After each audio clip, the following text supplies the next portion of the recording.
स्वागत है आपका आस्तिक स्पिरिचुअल सीक्रेट्स में। पवन पुत्र हनुमान को अष्ट सिद्धि और 9 निधियों का स्वामी कहा गया है। पिछले वीडियो में आपने बजरंगबली की 8 सिद्धियों के बारे में जाना था। इस वीडियो में हम आपको उनकी 9 निधियों के बारे में बताएंगे। निधि का अर्थ धन या ऐश्वर्य होता है। ऐसी वस्तुएं जो अत्यंत दुर्लभ होती हैं, बहुत ही कम लोगों के पास रहती हैं और उन्हें प्राप्त करने के लिए घोर तप करना होता है, उन्हें ही निधि कहा जाता है। वैसे तो ब्रह्मांड पुराण और वायु पुराण में कई निधियों का उल्लेख किया गया है, किंतु उनमें से 9 निधियां मुख्य होती हैं। कहा जाता है कि हनुमान जी को ये 9 निधियां माता सीता ने वरदान स्वरूप दी थी। वो जानने के लिए इस वीडियो को अभी लाइक कर लीजिए। पहली निधि रत्न किरीट। किरीट का अर्थ होता है मुकुट। हनुमान जी का मुकुट अद्भुत और बहुमूल्य रत्नों से जड़ा हुआ है। इसके समान मूल्यवान और ऐश्वर्यशाली मुकुट संसार में किसी के पास भी नहीं है। औरों का क्या कहें, यहाँ तक कि स्वर्ग और देवताओं के राजा इंद्र का भी मुकुट इससे अधिक मूल्यवान नहीं है। दूसरी निधि केयूर। केयूर एक ऐसा आभूषण होता है जो पुरुष अपनी बाहों में पहनते हैं। इसे ही भुजबंध या बाहुबंध कहते हैं। हनुमान जी दोनों हाथों में बहुमूल्य स्वर्ण से केयूर पहनते हैं। केयूर केवल आभूषण ही नहीं, बल्कि युद्ध में महाबली हनुमान के लिए सुरक्षा बंधन का भी कार्य करते हैं। तीसरी निधि नुपुर। नुपुर पैरों में पहना जाने वाला एक आभूषण है। बजरंगबली रत्नों से जड़े बहुमूल्य और अद्वितीय नुपुर अपने दोनों पैरों में पहनते हैं। हालांकि नारियों के नुपुर और पुरुषों के नुपुर में अंतर होता है। नारियां सामान्यतः अपने पैरों में जो नुपुर पहनती हैं, उसे ही आज हम घुंघरू के नाम से जानते हैं। उसके उलट पुरुषों में नुपुर ठोस स्वर्ण धातु के बने होते हैं। बजरंगबली के नुपुरों से निकलने वाली आभा से उनके शत्रु युद्ध क्षेत्र में प्रायः नेत्रहीन हो जाते हैं। चौथी निधि चक्र। जब भी हम चक्र की बात करते हैं तो हमें भगवान विष्णु या श्री कृष्ण याद आते हैं, किंतु आप लोगों को ये जानकर आश्चर्य होगा कि पुराणों में हनुमान जी के चक्र का भी वर्णन आता है।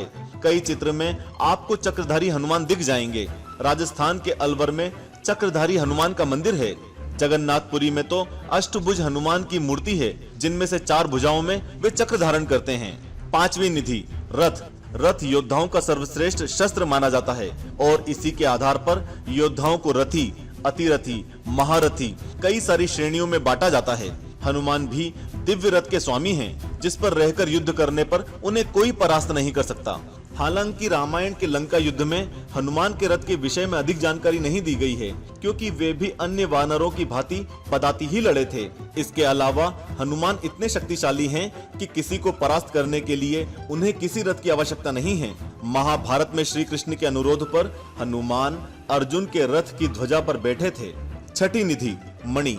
मणि कई प्रकार की होती हैं और पुराणों में नागमणि, पद्ममणि, नीलमणि कई सारी मणियों का वर्णन आया है। हनुमान जी संसार की सबसे बहुमूल्य मणियों के स्वामी हैं। महाभारत में द्यूत सभा में युधिष्ठिर ने अपने पास रखे हुए धन का वर्णन किया था, किंतु उस सभी धन का मूल्य भी हनुमान की मणियों के सामने कम है। सातवीं निधि भार्या। वैसे तो हनुमान जी को बाल ब्रह्मचारी कहा जाता है, किंतु पुराणों में हनुमान की पत्नी सुवर्चला का वर्णन आता है। सुवर्चला सूर्य नारायण की पुत्री थी और सूर्य देव से शिक्षा प्राप्त करने के समय हनुमान ने उनकी पुत्री से विवाह किया था। कुछ ऐसी शिक्षा थी जो केवल गृहस्थ व्यक्ति को ही दी जा सकती थी। जब सूर्य देव ने हनुमान को उनके ब्रह्मचर्य होने के कारण उन विद्याओं को प्रदान करने से मना कर दिया, तब विवश होकर हनुमान को विवाह करना पड़ा ताकि वे सूर्य देव से पूर्ण शिक्षा प्राप्त कर सकें। यदि आप इस विषय पर वीडियो देखना चाहते हैं तो कमेंट बॉक्स में हनुमान जी की जय करना ना भूलें और हाँ, वीडियो को लाइक करके 5 लाख लाइक्स तक पहुंचाएं। आठवीं निधि गज। गज वैसे तो प्राणी है, किंतु इसकी गिनती दुर्लभ निधियों में भी होती है। श्री गणेश के धड़ पर महादेव ने गज का मुख लगाकर उन्हें जीवित किया। समुद्र मंथन से प्राप्त हुई दुर्लभ निधियों में से एक गजराज ऐरावत भी था। गज को गौ, सर्प और मयूर के साथ हिंदू धर्म के 4 सबसे पवित्र जीवों में से एक माना जाता है। हनुमान की गज निधि को उनके बल के रूप में देखा जाता है। हनुमान में असंख्य हाथियों का बल है। कहीं कहीं 10 लाख हाथियों के बल का वर्णन मिलता है और उनका बल ही उनकी निधि है और उस निधि में संसार में कोई और उनसे अधिक संपन्न नहीं है। 9वीं और आखिरी निधि पद्म। पद्म निधि के लक्षणों से संपन्न मनुष्य सात्विक गुण युक्त होता है, तो उसकी कमाई गई संपदा भी सात्विक होती है। सात्विक तरीके से कमाई गई संपदा पीढ़ियों को तार देती है। इसका उपयोग साधक के परिवार में पीढ़ी दर पीढ़ी चलता रहता है।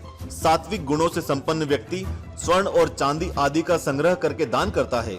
यह सात्विक प्रकार की निधि होती है जिसका अस्तित्व साधक के परिवार में पीढ़ी दर पीढ़ी बना रहता है। इसके अलावा देवताओं के कोषाध्यक्ष कुबेर के पास भी 9 निधियां हैं जो मूलतः धन मापने के लिए भी इस्तेमाल की जाती थी। तो इस प्रकार हनुमान और कुबेर दोनों 9 निधियों के स्वामी हैं, किंतु उनमें अंतर यह है कि कुबेर वो निधियां किसी को प्रदान नहीं कर सकते, किंतु हनुमान इसे योग्य व्यक्ति को प्रदान कर सकते हैं। इसीलिए हनुमान को अष्ट सिद्धि और 9 निधि का दाता कहा गया है। बोलो बजरंग बली की जय। जय श्री राम।